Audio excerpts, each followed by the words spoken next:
So bear in mind that your wonderful world is not bounded by your senses.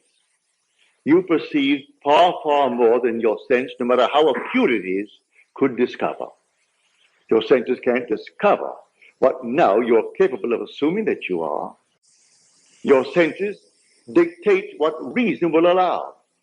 And your reason and your senses are bound together. Go beyond it. For what you now know from experience, what you know from the past, will not be what you will know when you know more than you now know.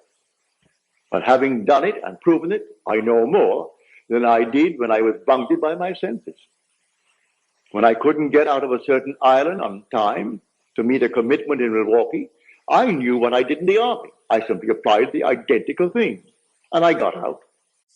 When there was a long, long waiting list, thousands waiting for all the islands, and only 2 little ships, not big ships, 2 small little ships, one carrying not more than 60-odd passengers, and one carrying 120, and thousands waiting, and they only came once a month into the island. One every 32 days, and one every 3.5 weeks. How long would it take to get them all out? I didn't ask anyone a favor. Didn't ask my brother, who was a powerful businessman of the island. He criticized me for not arranging passage back to America when I left America. But that's the place where you should have done it. That's the powerhouse of the world, New York City. That's where all these things are done. And you dare to leave New York City when you could arrange a round trip, and you come here on a one-way ticket? Well, I didn't ask any favors of him or any favors of any member of the family.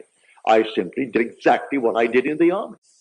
And in 24 hours, I was called by the Alcoa company and given my passage over thousands who were waiting.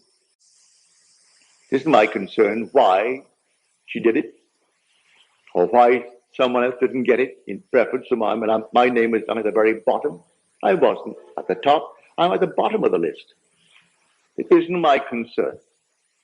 I looked into the perfect law, the law of liberty, and I persevered. I sat in a chair in my hotel room, and there I sat in the chair, and as soon I am next to the boat, I'm climbing up the gangplank.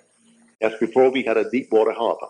So you had to go off to sea about maybe a half mile or a mile to sea on a little tender, and then take the gangplank and go up to the ship. So I felt myself bobbing as you would on the ocean, and then moving up the gangplank. I could smell the rawness of the sea. Got up to the top. My mind wandered. I brought it back down again and did it all over again. It wandered, brought it back down again, kept on doing it over and over until finally I did it. I fell sound asleep sitting in the chair in the act of doing. Next day, Alcoa calls me and gives me my passage for my wife and my little girl. So I'm telling you from experience, it doesn't fail, but we must not simply be hearers of the word. We must be doers of the word. For if you are a hearer and not a doer, you deceive yourself, he tells you.